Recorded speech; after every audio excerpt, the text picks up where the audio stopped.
Hello and welcome to this week's episode of the Talking Wednesday podcast. I am Jack, and as you can see today, I'm on my own because unfortunately, Mr. Dexteritybox and Mr. Punk Chef both have a little bug, so they're feeling a bit poorly, and unfortunately, their strong-willed older gentleman immune systems cannot handle it. So they've been in all of the festive period and the New Year period. It's not been nice. But here I am. I was about to say here we are when there's literally just me. But here I am covering for them both after having agreed with them that I would have a break over the Christmas New Year-ish period until the 100th episode. But I'm back again. I'm like that rash that you didn't fully take the whole round of antibiotics for. Here I am again. But yes, it's very nice to see you all. I hope this podcast is finding you well in this brand new year of 2023. And yes, I hope that you've had a good New Year period. I personally had it was okay. It was nothing to shout home about. I mean, I went with my mum and my aunt to like a local event disco-y thing that my local pub was putting on. And you know when you're like the only single one at a party, and everybody else there, as far as I could see, were all coupled up and all loved up, and it was all lovey-dovey and disgusting. But yes, there I was, single old Worko, and of course the countdown to midnight started, and it reached midnight. All the confetti went off, and everybody started snogging each other's faces off. And there I was, just awkwardly stood in the corner, just nursing my pint, watching it swill round in the glass for a good 30 to 45 seconds, while everybody started playing tonsil tennis, and I didn't know what to do with myself. So when that all finally died down, I was then finally able to go and say Happy New Year to everybody. But that was definitely one of the awkward Jack moments to put in the history books for sure. But it was all right other than that. And just to interject as well on all the jokiness, I know that 2022 was quite a difficult year for some people. I know that there was a good few people that I know of, that I'm friends with, that messaged me about these feelings, and just general people that I saw on social media quite a few times. They didn't have a great year, and they were at several times during the year feeling like they didn't belong here anymore. And instead of doing something silly, they chose to stick it out, and they saw in the new year. And to those people, if you're a listener that I haven't known about or whatever, or if you are someone that I know about that might not have made it known that you were feeling that way, or otherwise if you just are listening and this podcast helped you last year through those times of feeling that way, I just wanted to say that I'm so proud of you that you stuck it out and you made it to this new year. I'm so very proud. Because you are enough. You deserve to be happy. You deserve to be here. You do belong here. And I know how that feels, because I was feeling it myself quite a few times. I don't mind admitting that. I definitely was, and I'm not wanting this to be a pity party. I don't want to be flooded with people saying, "Oh, I'm glad you're okay," yada yada yada, because that's not why I'm saying this. Because instead, I just wanted to say I'm so very proud of you out there if you have felt like that in the last year. Because I know that you need to hear that when you're in that sort of frame of mind. You need to hear somebody say, I'm proud of you and that you are enough.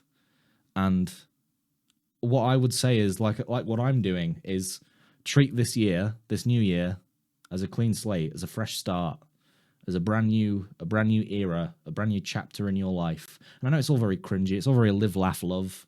But I'm also not one to do New Year's resolutions either. I'm just sort of like, if you want to change your life, you will start on that track, no matter what time of the year it is. It's just easier, I think, because it's like the start of a new year, to fully embrace those changes, But just treat this as a brand new start, as a fresh new start. And I just want to say welcome to your fresh start. And I promise you, I so very dearly promise you that good things are coming. Okay? I want you to know that, and I want you to remember that. Because the good things will only come when you truly believe it and you're truly receptive to it. And there is light at the end of the tunnel. Always is light at the end of the tunnel. Even though at the time when you're in the tunnel, you might not be able to see it. There will always be a light at the end of the tunnel. And I want you to know that this new year is that light. Please treat this new year, this new calendar year, as that light at the end of the tunnel where you get to have the fresh start. You get to not forget, but move forward from whatever has happened in the last year or so. And you are valued. You do have a value. You are worth more than you know to a lot of people. And can you tell I've been through therapy? But yes, I just really want you to know that. And I'm very proud of you indeed that you're here with us in the new year and you get to see many, many more Talking Wednesday episodes, I hope.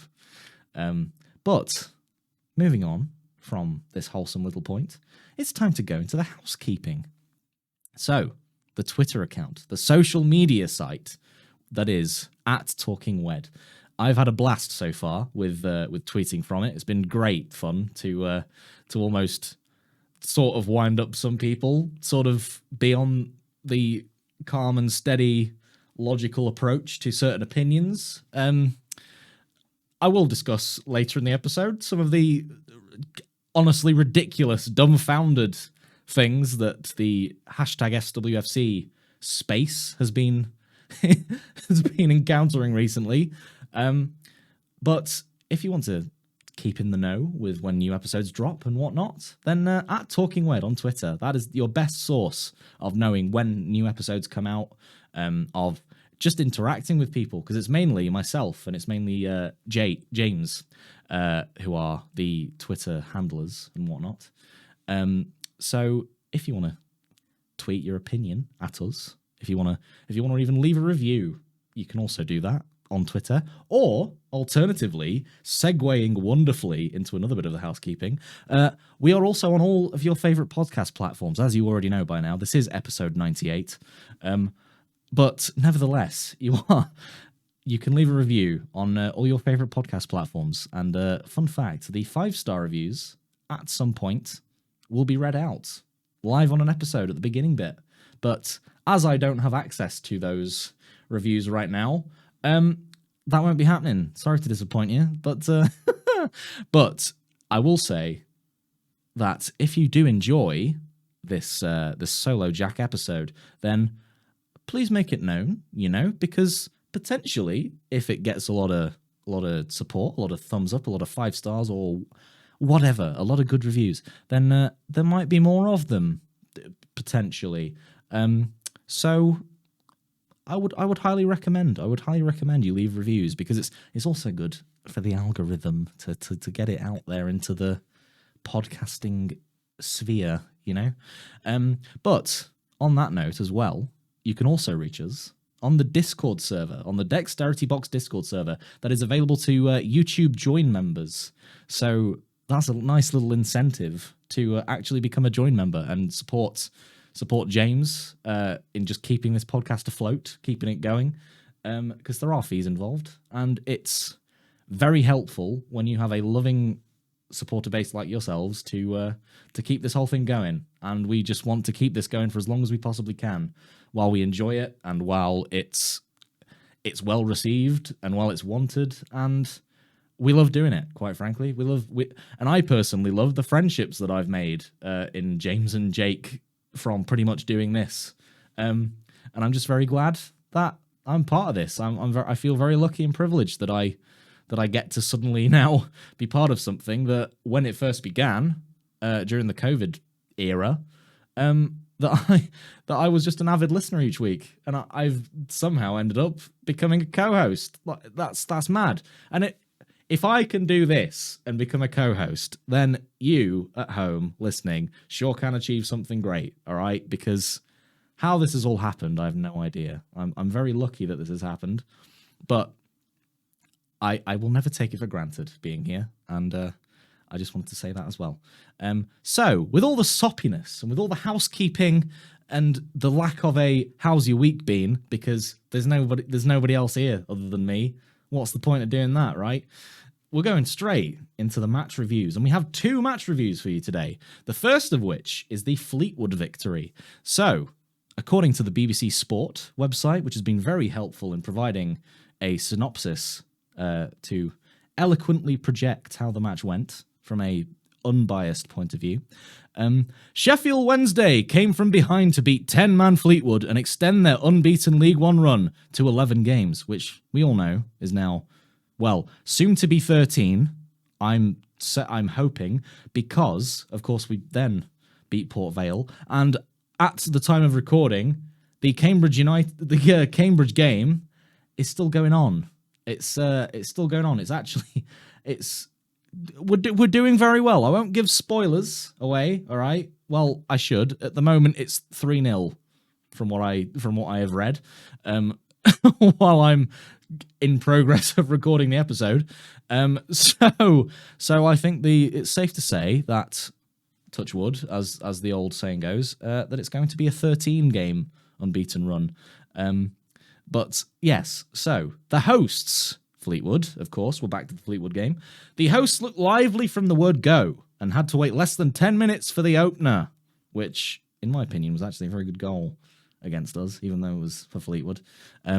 They worked it left to right before the ball found its way to Sean Rooney, who rifled an unstoppable effort past the helpless Cameron Dawson. They do like up the drama, don't they? The BBC. I've noticed this. I'm all for it. It provides flair, it provides action, it provides drama. It's great.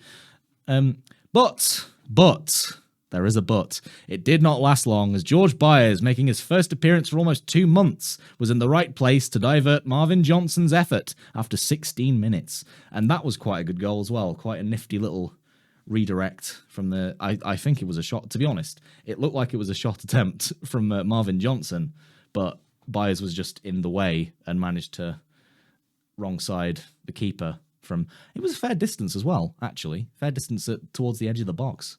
And it was just a back heel. It was like a Jamie Vardy special. You know when he flicks it? You don't care, anyway. So the weather conditions was also kind of...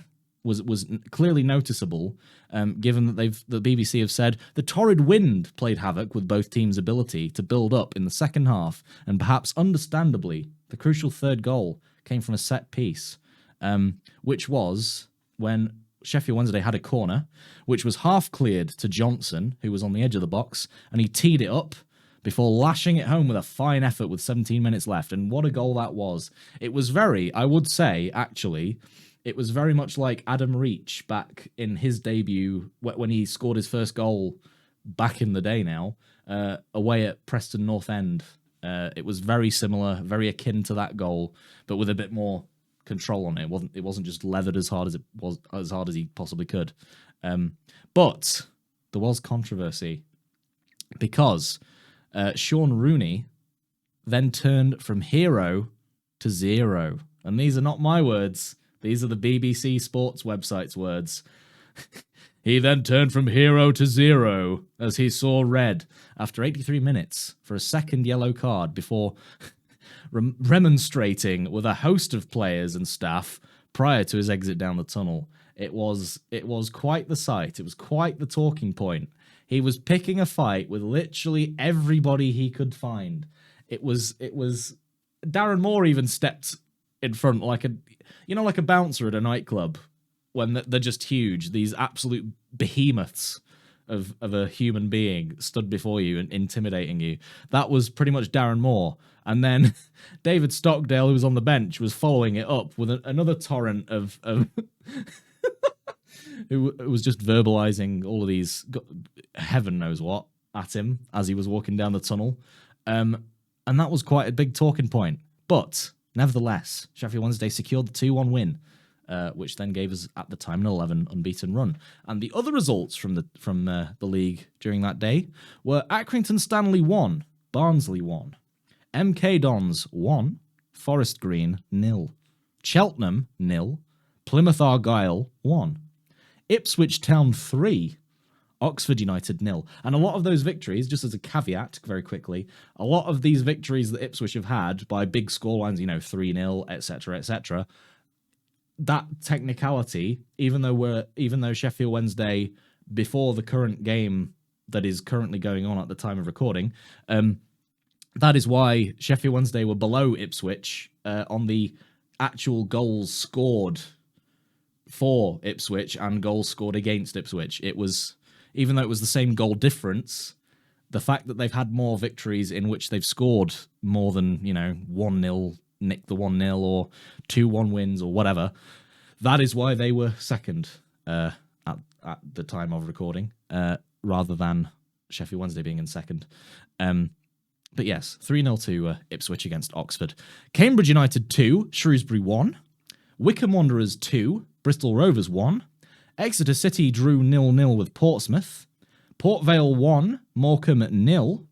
Burton 3, Lincoln City 0. Charlton 1, Peterborough 1. Bolton drew 0-0 with Derby County. Now, that was a very interesting week of fixtures, which then, of course, brings us to the victory against Port Vale. And I think probably the fan reaction from the Port Vale fans made the victory a little bit sweeter, because they really were not being very gracious in their trip to Hillsborough, which, to be quite honest, seemed a bit like an FA Cup final to them. They were definitely behaving as such, as though this was the biggest occasion they've ever had. And look, it would not be Talking Wednesday since I arrived on the scene if I wasn't trying to upset a fan base per episode, right? And this time, just because of how much lip they were giving constantly after the game, Port Vale are the people who have been chosen, who are the chosen ones by myself. I don't care. We won 2-0. Look, it's nothing to me. But in this game, Michael Smith scored both goals as Sheffield Wednesday beat Port Vale 2-0 to extend their unbeaten League One run to 12 games and maintain their push for promotion. Yes, that's right, folks. The promotion beers will be drunk at the end of this season, right? We're going up. I don't care what anybody says. We are going up. Wednesday skipper Barry Bannon put an early effort over, while at the other end, Gavin Macy forced a save from Cameron Dawson. Wednesday boss Darren Moore was forced to make a change midway through the half when Bannon went off injured, and I believe it was the same injury that he was suffering against a couple of games before that.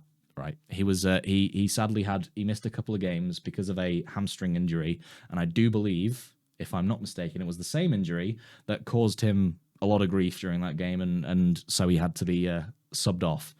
But that didn't make any difference because we still won 2-0, proving that we are not Barry Bannon FC, and we are in fact a holistic team.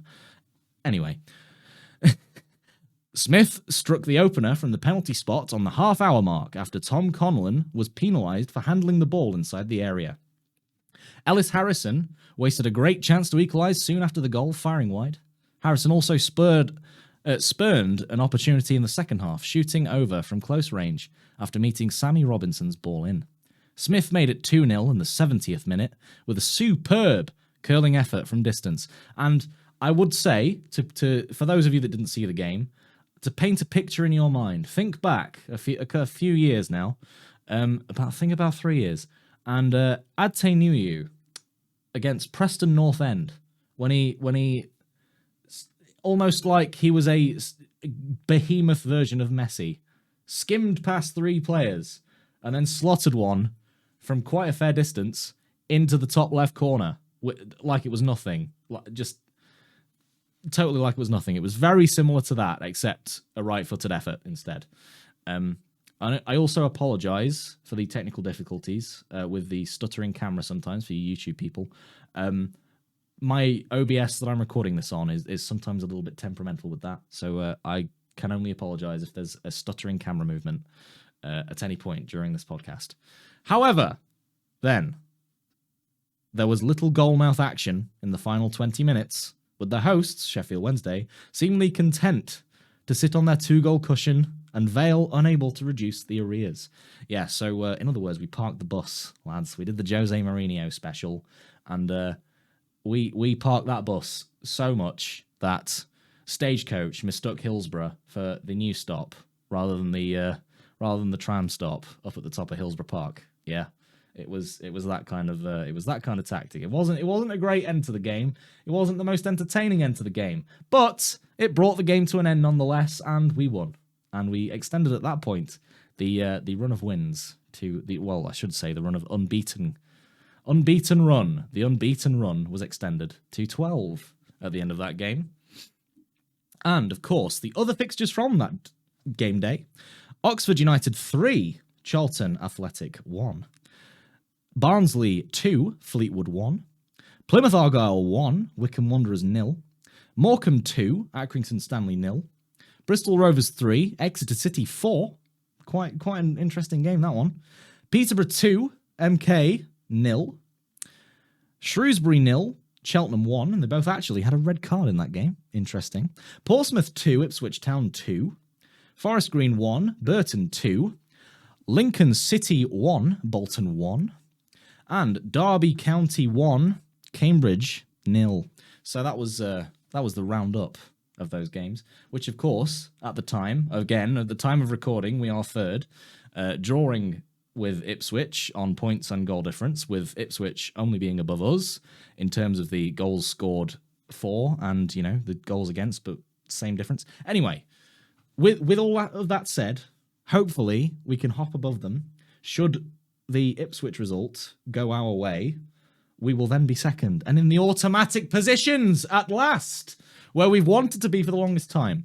And you know what? I'm going to address it now. The Twitter meltdown, quite frankly, the Twitter meltdown about the fact that we are third, right?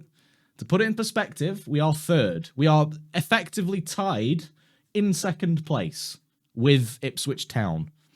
And a certain contingent of the Sheffield Wednesday fan base have taken it upon themselves to just erupt like Mount Vesuvius into this diarrhea of vitriol about how Darren Moore should be sacked. And I cannot understand. I cannot fathom the logic behind this, right? Because they've said such things as he plays terrible football.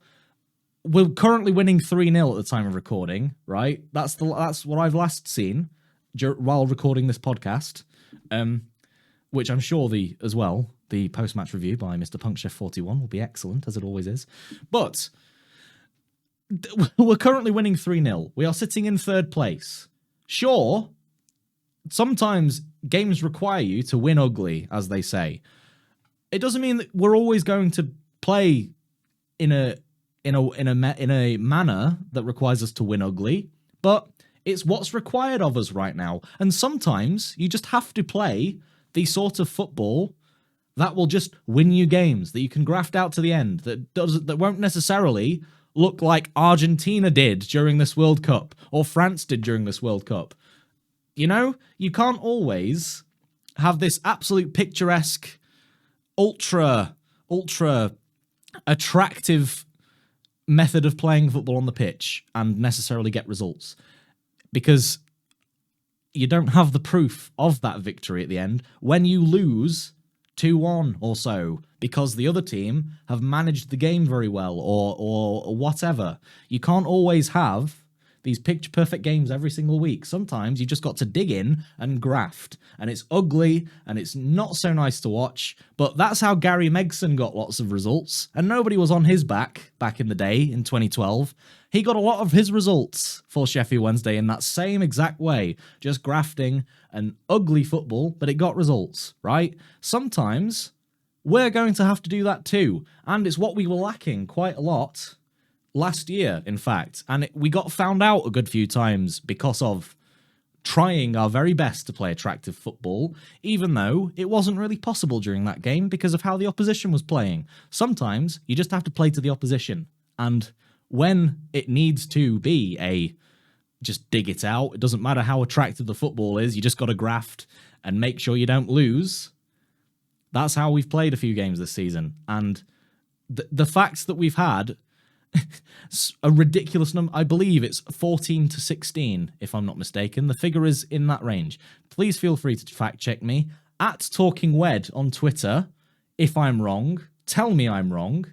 I will happily have a discussion with you. But you can't have that many clean sheets in a season after complaining so much last season that we were not having enough clean sheets and the defence wasn't doing very well, and then this season start complaining about the team for solving that precise issue and having so many defensive marvels each game and having so many clean sheets. You can't then suddenly turn around and start having a go at them for solving the issue that you were having a go at them for the previous season. Darren Moore has done this. He's seen the issue that we were having with all leaking so many goals last year, and he's patched it up. He's solved the issue. So that point of the argument is totally irrelevant because you were calling for this last year. There was so many people shouting on social media, when are we going to just win ugly? Sometimes you need to graft and get a bit physical. When are we going to start doing that? We've started doing it. They have begun playing that way this season, and certain people, the same ones, I might add, I've kept track of who was saying what. The same ones saying this sort of stuff are the people now complaining that we are playing in a manner that they were constantly asking for last year. And I can't understand it. Do they just want to have things to be negative about when there is nothing to be negative? We're effectively joint second right now. From my current understanding at time of recording, we are joint second with Ipswich on points on goal difference. And people are still acting as though we're in the bottom three. And more things that people were saying about Darren Moore is that he's tactically inept, these people, right? And I know I'm getting very passionate, but quite frankly, I'm sick of reading about it because Gary Megson, he's doing effectively as good a job, if not slightly better, than Gary Megson did in the 2011-2012 season, right? And they weren't having a go at him then. Sure, social media wasn't as big back then as it is now, but even so, people weren't saying these things about him, and Darren Moore's playing more attractive football than Gary Megson did. And I'm sorry that I'm getting so passionate. It's really been on my mind for quite some time, and it's been bothering me to no end. But they're acting as though he needs to be sacked because he's tactically inept, because he doesn't know what he's doing, because he's out of his depth. We're third in the league, for the love of God.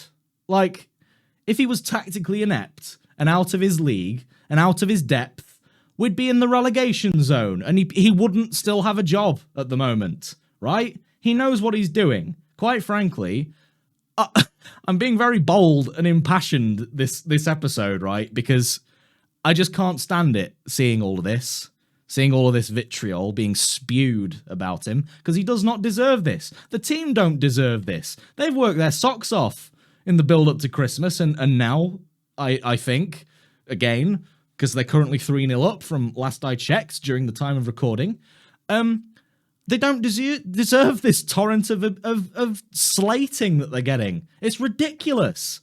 It's the most ridiculous stuff I've ever read. It's arguably borderline as unfathomable as when we were third. I know, understandably, Gary Monk took us downhill, right? But we were third in the championship that Christmas time.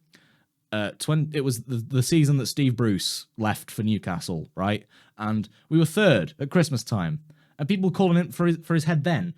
But this, bearing in mind, this was before it all went downhill and yada yada yada. But even so, because he doesn't fit the right mold, or his face doesn't fit in the eyes of certain people, which for those reasons I could go on about. But I won't. I will refrain this time, because I know that when you bring up those issues, these same people go into absolute ultra defensive mode and start going on to you and giving you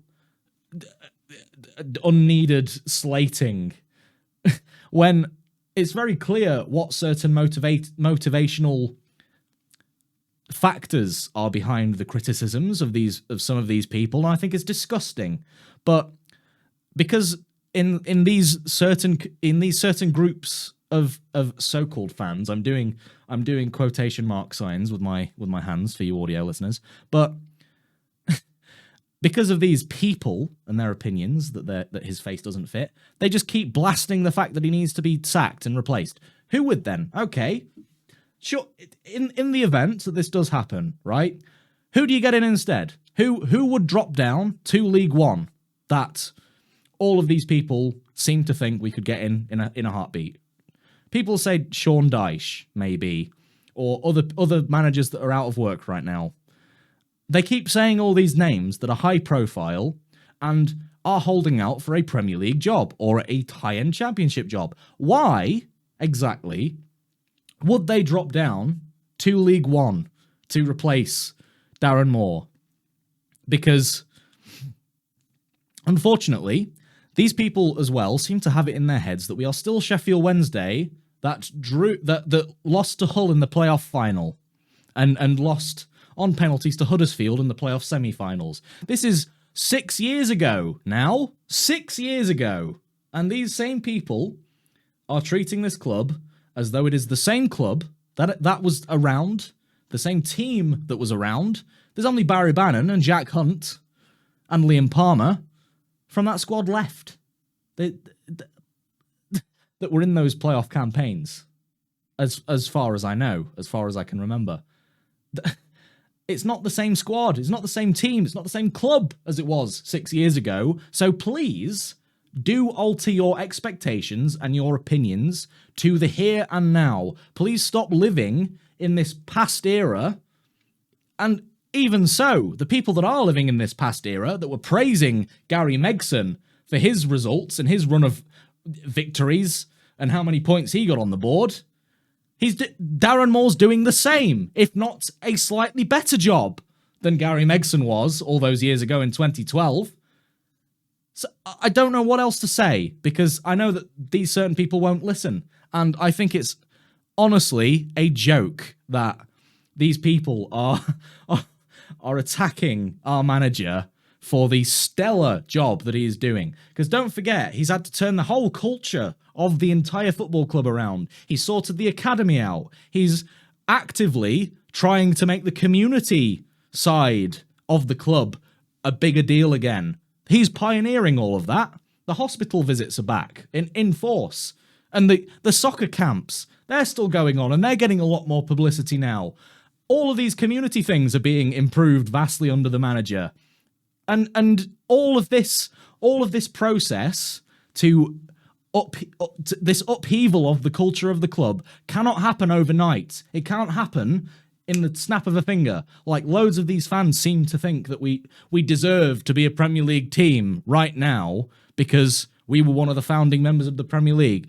I understand that. Historically, we are a very large club. We're on a similar scale to Aston Villa, except Aston Villa won more European trophies than we have. But historically huge doesn't necessarily mean that we are a big club now. And I know that that's going to be clipped out of context, and I don't care. I'm willing to debate this, right? But we are not the same big club that we were in the 1990s. We are Sheffield Wednesday, who has been yo-yoing through the second and third tiers for over 20 years now. We're not the same club that we used to be. But Darren Moore and the process and the ethos and the culture he is trying to instill into this club is going to get us back there, and in a more sustainable way, rather than just as long as we throw stupid amounts of money at it, then it will continue, because that isn't sustainable. Even in the wider economic climate right now, that isn't sustainable, because rich owners of football clubs are being affected by all of this cost of living stuff as much as as season ticket holders of the club. Everybody is being affected by it, and these ramifications of what is happening right now aren't going to just disappear overnight. They're going to continue for a good couple of years. And it's the hard truth that a lot of people need to know, that Mr. Chancery is doing his very best right now to keep the club at a championship standard, even though we're in League One. This must be costing quite a considerable amount of money just to maintain the sort of practices that the club is maintaining right now, as well as paying the players that they have on their roster. Because a lot of them, quite frankly, are championship players, mid-table sort of championship players, in my opinion. And I know that others share that opinion too. And all of this doesn't... It's very easy for people who are just... People that just buy tickets to go to the games, right? And season ticket holders. It's very easy for people like that to criticize somebody when it's not their money being spent, right? It's very easy for that to happen. It's very easy for them to criticize the players on the pitch for doing certain things. It's very easy for them to criticize the manager for employing certain tactics, etc. But they're not part of it. They're not involved in the process. They're not financially involved other than buying a season ticket. If you're buying a, £600 plus, or whatever the pricing is right now, I'm sorry if I've got that wrong, but if you're buying a season ticket per year, imagine how much money the chairman of the football club is currently spending.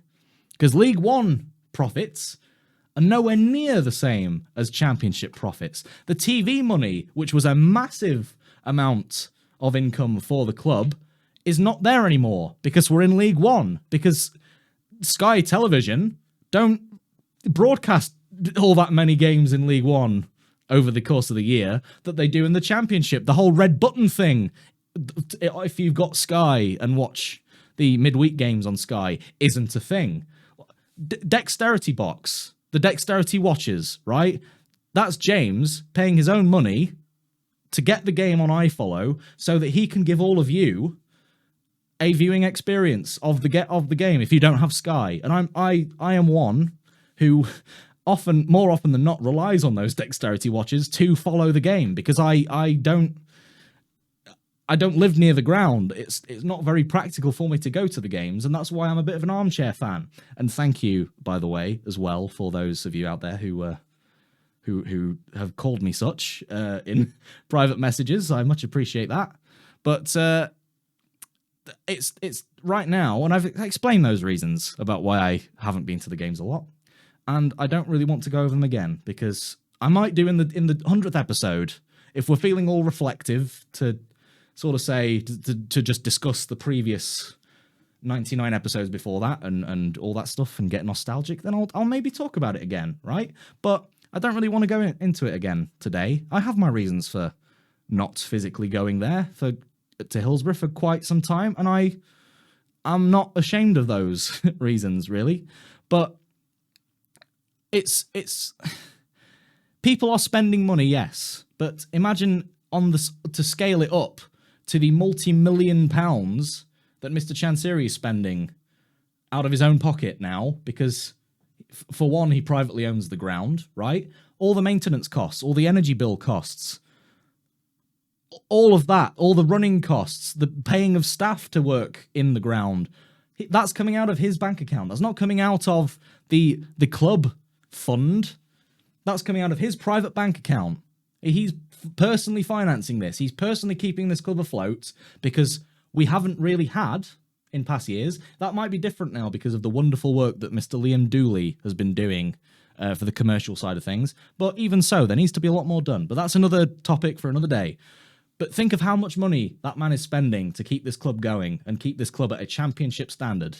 And yet, lots of people keep unjustifiably criticising every little thing that he does, and that every decision that he and the club and the manager make, when all they have to do is sit there and watch it, right? And I know I'm not going to make friends from making this big monologue, but I don't care. I'm happy to debate. And I know that people listening to this may think it makes sense, etc. But it's very easy for all these people to criticize when they're not financially involved to the scale that the chairman is, as an example. And the mental health toll that must occur to players when all they see is the vitriol. Yes, they'll be, they're professional football players. They're expected to play to a standard. But even so, the sort of lashing out on social media, privately messaging them with comments about their skin colour or something that I've seen people in newspapers from other clubs, as far as I'm aware, not ours, thankfully, but doing things like that, fans on social media doing these sort of things. And I'm not surprised. I fully believe that when Mr. Chansiri a few years ago came out and said that because of the social media side of things, that a big major potential sponsor for the club didn't want anything to do with us because of this, because they saw after a bad result the vitriol that gets spewed by this minority of people on Twitter. And it disgusts me because we're supposed to be supporters of the club. And I'm making a very happy clapper statement right now, and I know it, and I don't care, because it's not happy clapping. It's logical, it's reasonable, it's used with having a sense of more than just them kicking a ball around on the field. It's the toll this must take on players and the manager, even if the manager does ever see.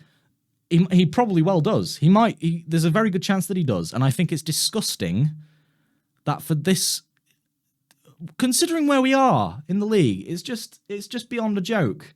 And I'm sorry that I'm going at length about this, but I just think it's so important to make this case and make it known. If anybody from the club is listening, I just really want this point to be known, that the logical fans, the reasonable fans, the fans who don't have this strange negative tinted mask or negative tinted goggles on about anything that the club does, I just want them to know that we are behind you. We are so proud. We are so proud of what has gone on this season, about the valiant effort that the players are putting in this season. We're joint second currently, and if we win tonight and the Ipswich result goes in our favour, we go to second. We're in the automatics. We will be 2 points clear of, hopefully, 2 or 3 points clear, and that should be getting no end of support and applause and praise. But instead, there's this really loud, annoying contingent of fans berating the manager and saying that he's out of his depth and that he doesn't know what he's doing. If he didn't know what he was doing, we wouldn't be in second place or third place, whatever, Anyway, I'm sorry for that big rant. It just needed to be said. It just really needed to be addressed, and I didn't want to leave it till the end because I wanted it to be in the meaty part of the episode. But with all of that rant over, it's time to move on to the news of this week. And this first bit of news I was devastated with, because I have a very personal connection with this man, and it was that the Brazilian football legend Pelé has passed away at the age of 82. I was so sad about this when I read this, because this man was my dad's all-time football icon, hero, who he worshipped. He personally sat there in Wembley and saw England win the World Cup in 1966, my dad did, and he loved Pelé even more than all of those people combined. He idolised this man, and I, of course, because I'm 23 years old, soon to be 24 in February, so the pre-happy birthday messages will be wonderful, but you don't have to do that. Anyway, sorry. Back on track. But because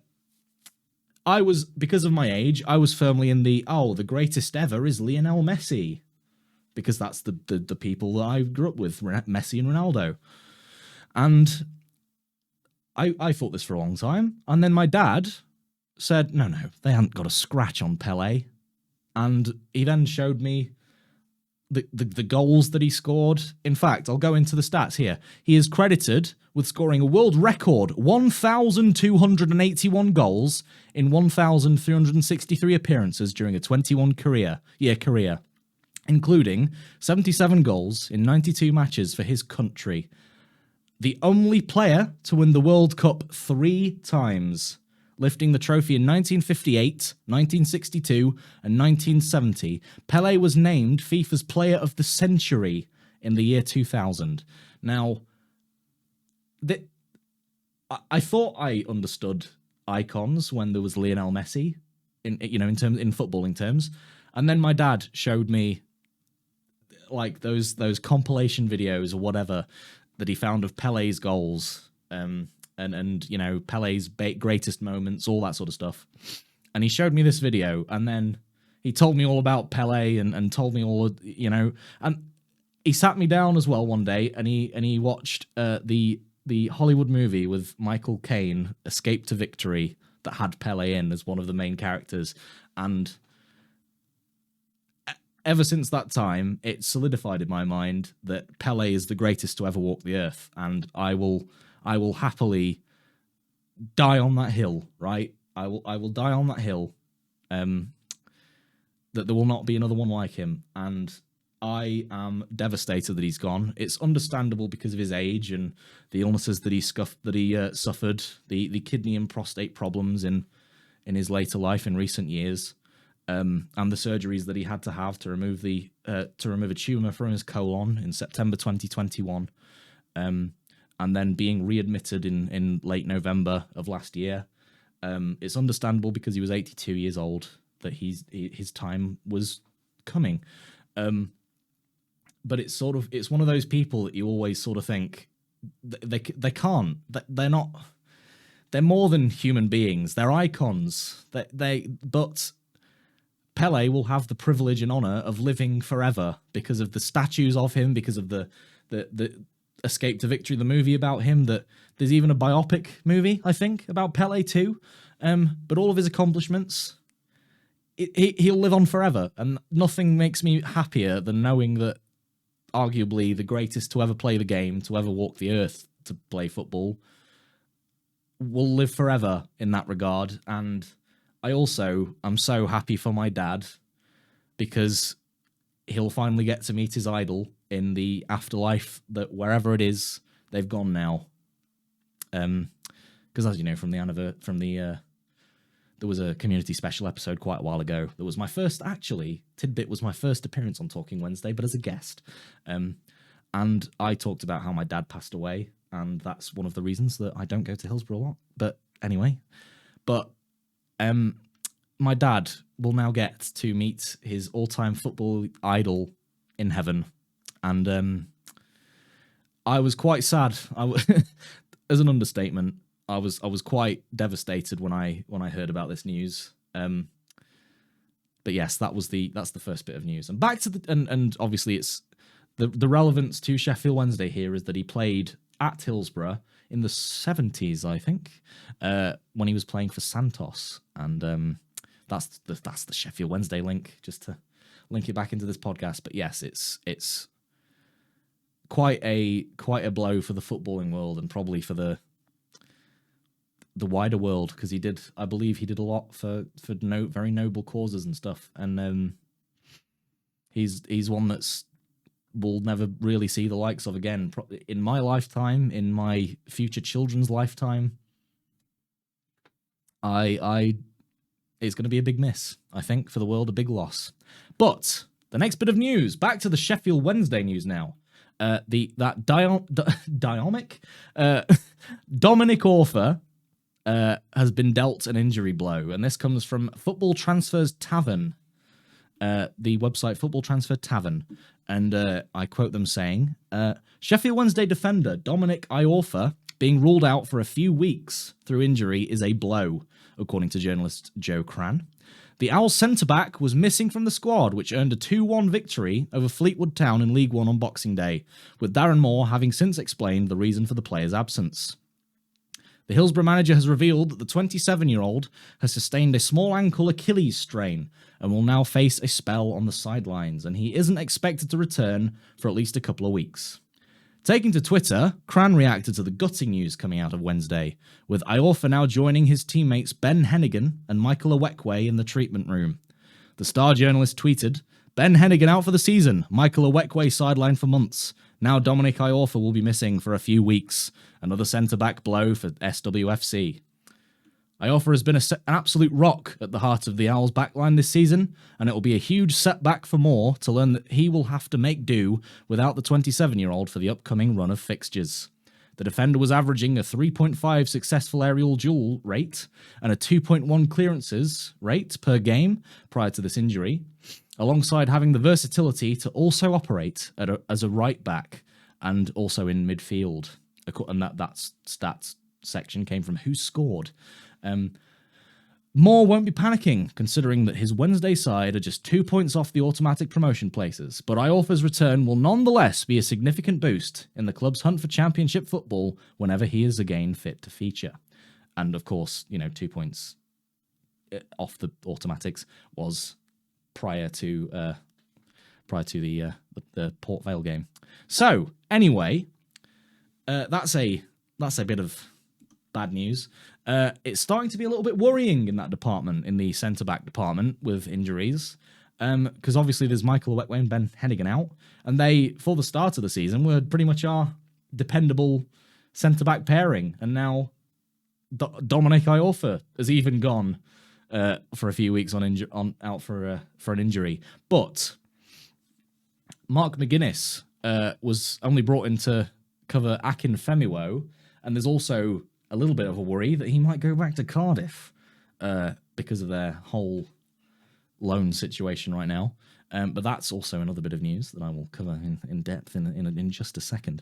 But we're looking a little bit thin on the ground when it comes to solidified, certain veteran seasoned centre-backs. So hopefully, potentially, that might influence any January transfer activity. I know it's the position that I would probably be going for in terms of signings because, well, if we're so many men down like we are right now, I can't see us not doing that if the injury room is as full of centre-backs as this article suggests. But yes, the next bit of news comes from the Star. Sheffield Wednesday wide man makes contract admission over his Owls' future after Star turn. So, Marvin Johnson, this is all about. So the Star says, and I quote, "Johnson put in a star turn for the Owls earlier this week to help them extend their unbeaten run to 11 games with a win over Fleetwood Town, with the wide man picking up an assist and a goal, as well as making a goal line clearance in the 2-1 victory.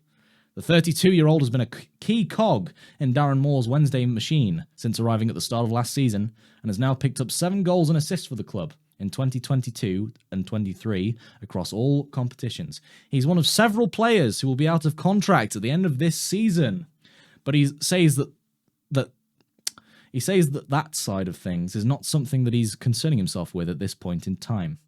When questioned if there had been talks over his future at Hillsborough, Johnson told the Star, "Nah, my head is down focusing on the games, focusing on the points, and obviously focusing on promotion, which is the goal that we all want. That's the most important thing right now." He would, however, jump at the chance to stick around if the opportunity arises. "Definitely," he replied after being asked whether he wanted to stay. "I love it here. I'm enjoying my football. I enjoy the boys and the staff, and the fan base is unbelievable." Well, I'm sure he means unbelievable in the positive sense. End quote, sorry. That he didn't, obviously, that he didn't say he means unbelievable in the positive sense. Huh? But on that note, I definitely think it's worth tying him down because, quite frankly, look at the performances he was pulling in last season. I do think potentially that a lot of the contracts will be figured out in the summer. But I also think possibly he might be one of the players that they're sort of looking at and will decide in the summer whether to offer a new deal, depending on what league we're in. Even so, I think he would be a very good asset in the Championship when we go up, because, look at how well he's doing in League One. most of the time, the players on other sides can't actually really deal with him all that well, as evidenced by how many assists that he's given in the last, previous season and so far this season. I definitely, personally, I would offer him a deal, but I'd offer him a deal in which we could possibly sell him in the future, in the near future, but not lose him to a free transfer. Because, and I mean, no disrespect by that. Please understand, again, if any of the players hear this podcast, I'm not saying this in any kind of disrespectful manner at all. I just, from a cold, objective point of view, I do think his age of 32 would come into a factor, a deciding factor in the contract negotiations and whether or not we do offer him a new deal. But I do think offering him a new deal would be a better plan than not doing so and letting him go on a free.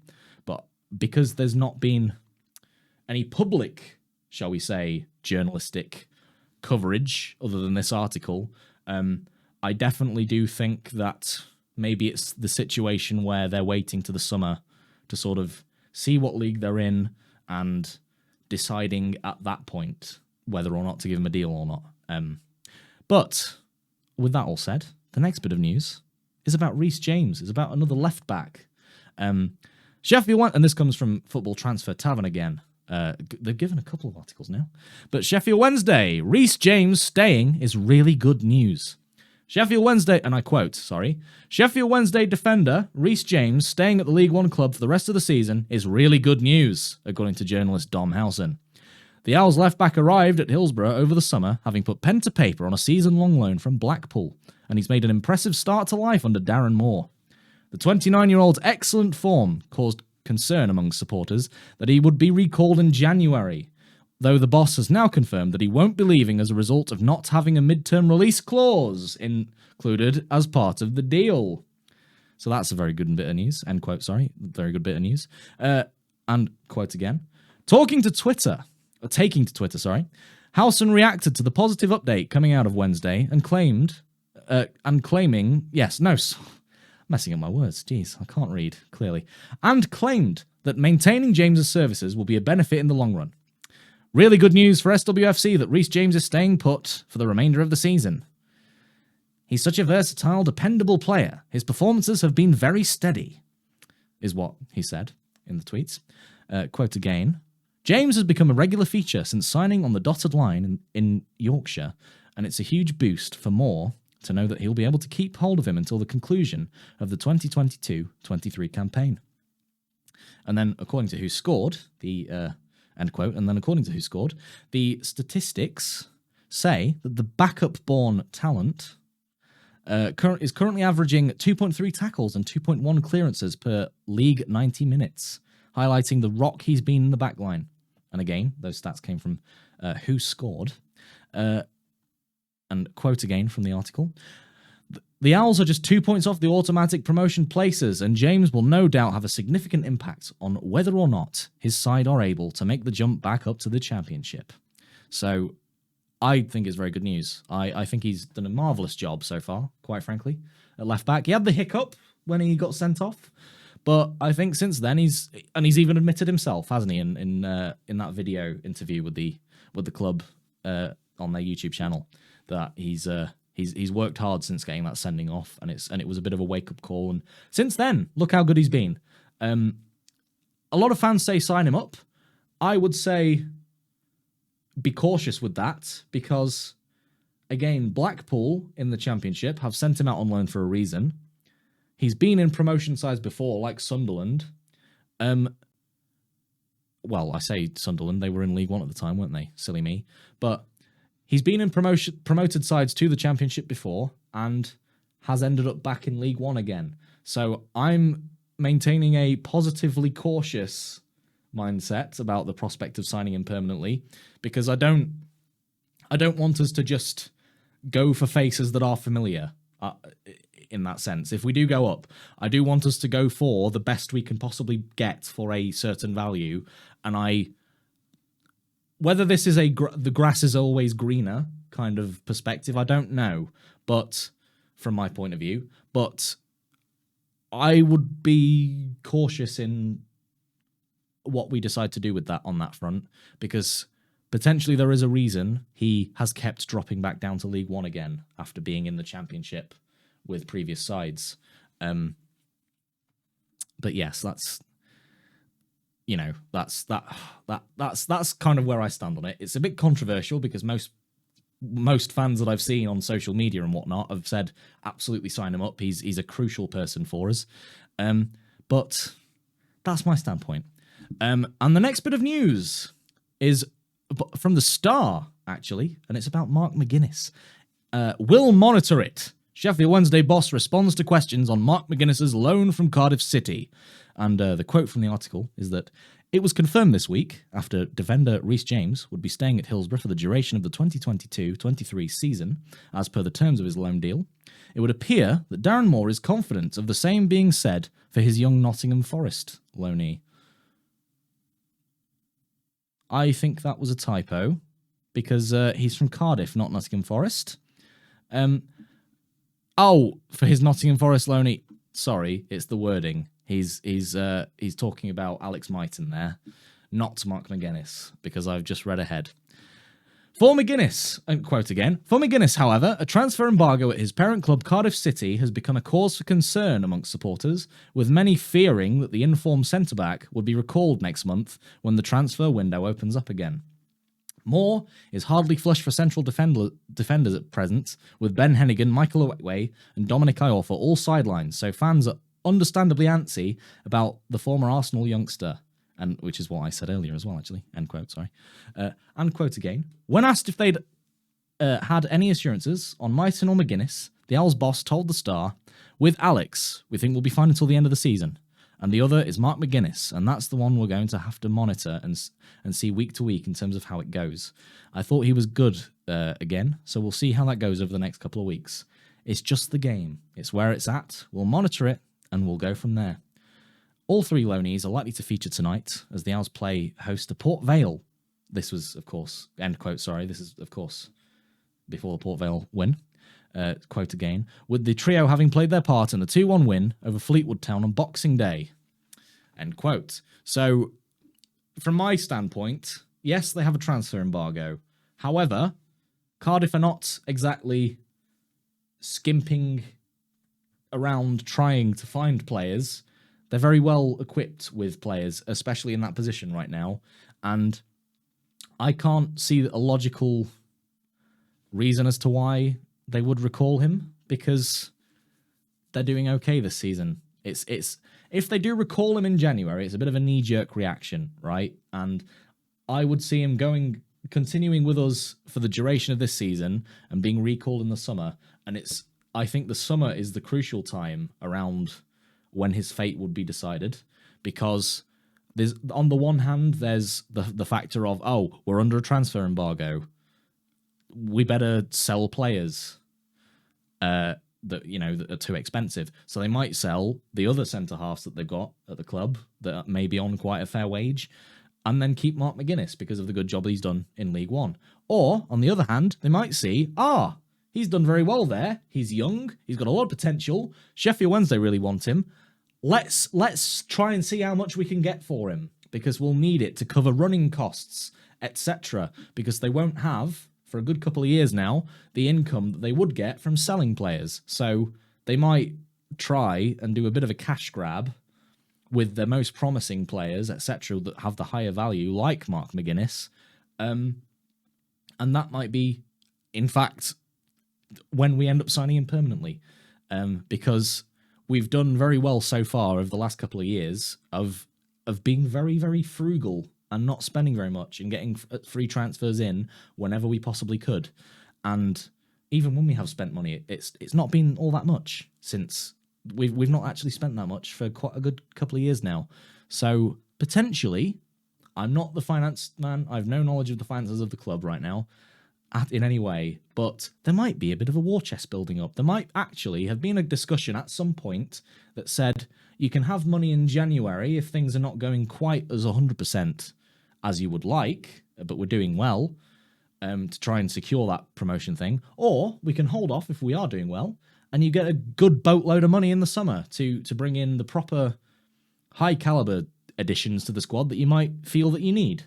And personally, call me an optimist, right? But I'm erring at the moment on the side of he's staying with us because they still have the coverage of players and whatnot at Cardiff. And potentially, we might just have to up the price that we spend on getting him in permanently in the summer a little bit because of the demands of Cardiff. That's the side I'm erring on. But currently, right now, I think it's also a little bit pointless to err on the negative, and it's not really in our hands right now. It's in Cardiff's hands, really, and I don't think there's anything we can do about it to influence it either way. So I am so far on the fence with this that I can taste splinters. It is that far. I'm not going to finish the metaphor. You know where I was going with it, I'm sure. But I am that far on the fence about this that the splinters are in my mouth. Anyway, the next bit of news, and the last bit of news that we have to cover, is from the Examiner Live. Charlton boss answers Jesurun Raksakyi. I do apologise if I've said that name wrong. I sincerely apologise. Transfer question. Amid Sheffield Wednesday links. And I quote, Charlton boss Dean Holden says speculation over Jesurun Raksakyi. Just end quote for a second, but just imagine how Jake would have said that name, bless him. I'm glad that he's passed on the duty to myself to say this. Bless him. We love you, Jake. Anyway, resuming the quote, Sakyi's future is just noise to him. The Crystal Palace loanee has been in impressive form in the first half of the season, culminating in him being linked with a mid-season switch to a host of clubs, including Sheffield Wednesday. The 20-year-old has scored 5 goals and provided 3 assists in the 23 games for the Addicts so far. Wednesday are among a host of clubs to be linked with a January move for Raksakyi, with Championship duo Hull City and Millwall also reportedly keen. Holden, only recently appointed as Ben Garner's successor, has been quizzed about the Palace loanee's future. He said, "It's noise. He's signed to us. Obviously there is a parent club who, in the future, will be in charge of him. We've got him for the moment, and he's a really good player. We don't talk about that, speculation he could be recalled. We focus on improving him as a player. When we take a player from a Premier League club, it is our job to improve them and for them to come in and do well for the team." Palace chief Patrick Vieira remained coy over Raksakyi's future, telling London News Online there is a reflection about the decision to make. Of course, he's doing really well. It's important for him to keep playing. At his age, to keep progressing, you need to play every week. So that's... End quote. So that is effectively a little hint that should he move, he would have to be guaranteed first-team football. And I'm 50-50 on this one because, of course, occasionally Darren Moore has obviously signed youngsters and hasn't necessarily guaranteed them first-team football.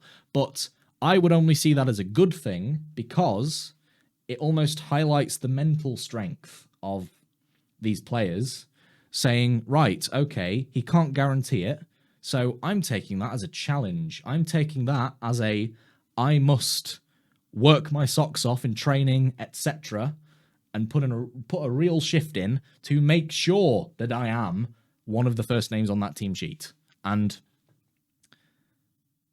certain players, shall we say, that we've had on loan in the past haven't necessarily agreed with that ethos. And that is why they have ended up at other clubs. Both a loan player and a player that we had for just last season. I could be totally wrong, but that is the impression given to us fans from the outside perspective. And I don't think that we would want to sign a player that would have that outlook. We need to sign. We would want to sign a player that it doesn't matter whether they're guaranteed first-team football or not. They need to put a shift in. They need to have the mental resilience to say, right, okay, I'm guaranteeing my name on that team sheet, whether you can promise me that or not. And if this player has got that mindset, then perfect, wonderful. If not, then I don't think we'll miss this player. We'll miss not signing this player, should we say? But if he's been playing well so far, then quite frankly, I would say sign him up. And considering Charlton or at the start of the season were a sort of pinpointed rival of promotion of us, I think it'd be a bit of a coy move to secure a player from our sort of rivals or whatever. But yes, I think that's very interesting. The January welcome to the January transfer rumor mill. By the way, it's all starting. It's all just beginning. And here we are. But that also feels like a very good note to end on, because it has been a good solid hour. But yes, I really hope that you've enjoyed this episode. It's been a bit ranty in the middle there. But I'm not going to apologise for it. All right, you can. If you didn't want to listen to that, you can skip through it or whatever. There'll potentially be timestamps. We don't know. We don't know how this will be uploaded. I don't currently know. But at either way, at any rate, I do hope I've spoken sense today, and I haven't sent you all to sleep with my. I've been told I've got an audiobook narrator voice. All right, and I definitely hope that my voice has not sent anybody to sleep in a bad way. If you listen to this podcast to send you to sleep, then great, I've done my job, love it. But if this podcast has enlightened you or has entertained you or has made any points that you severely agree with, then please let us know on @TalkingWed. Just at us, do a tweet, or let us know in future reviews if you also like this solo Jack episode, because it's just a bit of a happy accident on my part that I'm covering for two ill people, but very unhappy in the regard that I really want my friends to get well soon. But as always, this 98th episode has been very fun, and we will see you in the next one. And I hope you find yourselves in a very nice place listening to this podcast, and hopefully, of course, on time of recording, the game is still going on. I don't know what the score is right now. It was 3-0 when I last checked, but hopefully we've got all 3 points against Cambridge, and we'll see you in the next one. So take care, folks. See you later.